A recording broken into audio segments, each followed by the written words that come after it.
Hello everyone, welcome back to our channel. So आज मैं आपके लिए लाया हूँ जेईई मेन 2022 के रिगार्डिंग कुछ न्यूज़ जो कि जेईई मेन 2022 वाले स्टूडेंट्स को अफेक्ट कर सकती है। और ये न्यूज़ है AICTE के द्वारा। तो ये AICTE announced letter this afternoon that these regulations are going to be executed from the next year. So what are these executed rules and regulations? Let's know. तो सबसे पहला जो उनने रूल्स एंड रेगुलेशन जारी किया है वो कि requirement of PCM. As you know, the requirement of PCM is prevalent for the students who are willing to give the JEE Mains exam and JEE Advanced exams to get into IITs and NITs and other privileged institutions. So PCM की requirement तो हमेशा से रही है JEE exams में, पर इस अगले साल से जो है AICTE ने डिसाइड किया है कि वो PCM की रिक्वायरमेंट को एलिमिनेट करने वाले हैं। तो ये जो PCM की रिक्वायरमेंट है आपकी कि आपको PCM स्ट्रीम ऑप्ट की होनी चाहिए ताकि आप इंजीनियरिंग कॉलेज में घुस पाओ, ये रिक्वायरमेंट आपकी पूरी तरह से हट चुकी है। और ये अब फिज़िक्स और मैथमेटिक्स बेसिकली आपके लिए नेसेसरी नहीं है अगर आपको कोई भी इंजीनियरिंग कॉलेज में घुसना है। तो ये AICTE ने अनाउंस किया। तो AICTE ने ये जो स्टेप लिया है बहुत बड़ा स्टेप है, क्योंकि हमारा एजुकेशन सिस्टम में ये बहुत बड़ा ड्रास्टिक चेंज है कि इंजीनियरिंग कॉलेज में घुसने के लिए आपके पास मैथ्स की रिक्वायरमेंट नहीं है ऐसा। तो अगर आपके पास मैथ्स स्ट्रीम ऑप्टेड नहीं है आपके पास, तो भी आप इंजीनियरिंग कॉलेज में घुस सकते हो।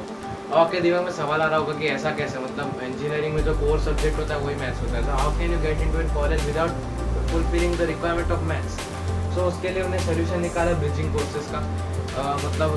मानो आपको एक इंजीनियरिंग कॉलेज में एडमिशन मिल गया और उसके बाद आपकी मैथ्स की रिक्वायरमेंट उधर फुलफिल नहीं हो रही है। So basically you can take this bridging courses to fulfil a maths और any other requirement that you have to fulfil. So what are this bridging courses?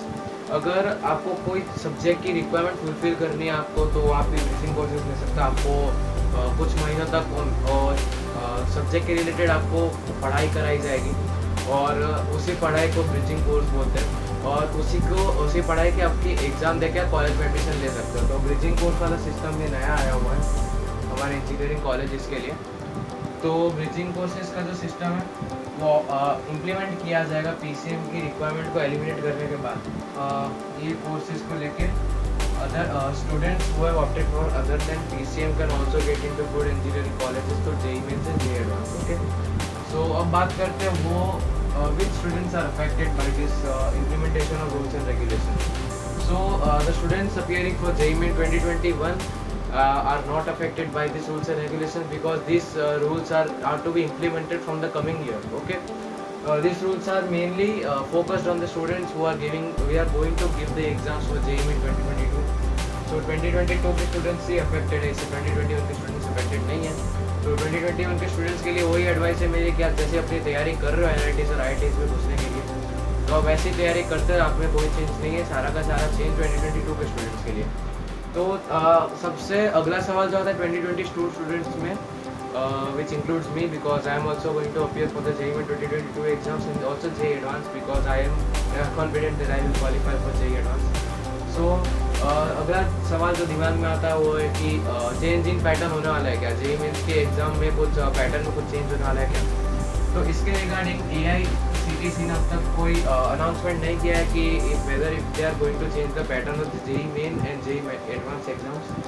So we can only hope that they release the regulations for the change in pattern thing in the coming weeks और in the coming days. तो इसके लिए कोई भी नया announcement नहीं आया, तो हम अभी ऐसा ही अज्यूम कर सकते हैं कि हम अपनी जो तैयारी कर रहे हैं वैसे ही तैयारी करें। अब बात करते हैं मेरे पीस ऑफ एडवाइस की कि मैं क्या बोलना चाहूँगा JEE Main 2022 स्टूडेंट्स को जो कि मेरे साथ JEE Main का एग्ज़ाम देंगे 2022 में। तो मेरी एडवाइस है कि आप वैसे ही अपनी तैयारी करते रहो, जैसा आपने 11th में तैयारी की है वैसे आप 12th में तैयारी करो। और बस जो भी आपका कोचिंग आपको करने को कहता है, जो भी आपका प्लान आपको करने को कहता है वही करो आप। इससे आपको कुछ अफेक्ट नहीं होना चाहिए, जो होगा वो सब NTA और AICTE का काम है। जो भी एग्ज़ाम के रिगार्डिंग उनको जो भी कुछ करना होगा AICTE और NTA का काम है, तो आपको कोई भी टेंशन लेने की ज़रूरत नहीं है। तो you just have to follow your own path and just crack the exam.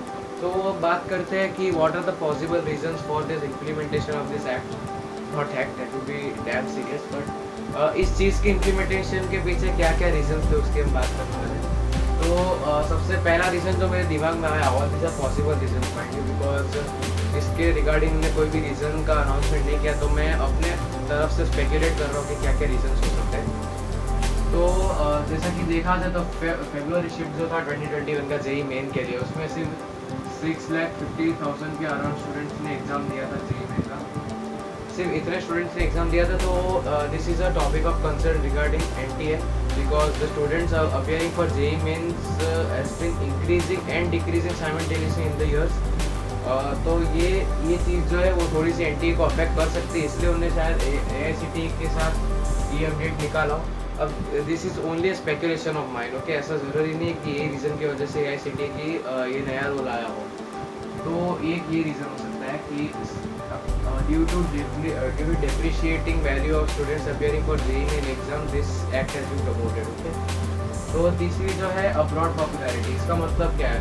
अब आपको पता होगा कि कुछ सालों से यूएस और कनाडा जाने वाले स्टूडेंट्स की जो नंबर है वो बहुत ज़्यादा इंक्रीज हो रहा है।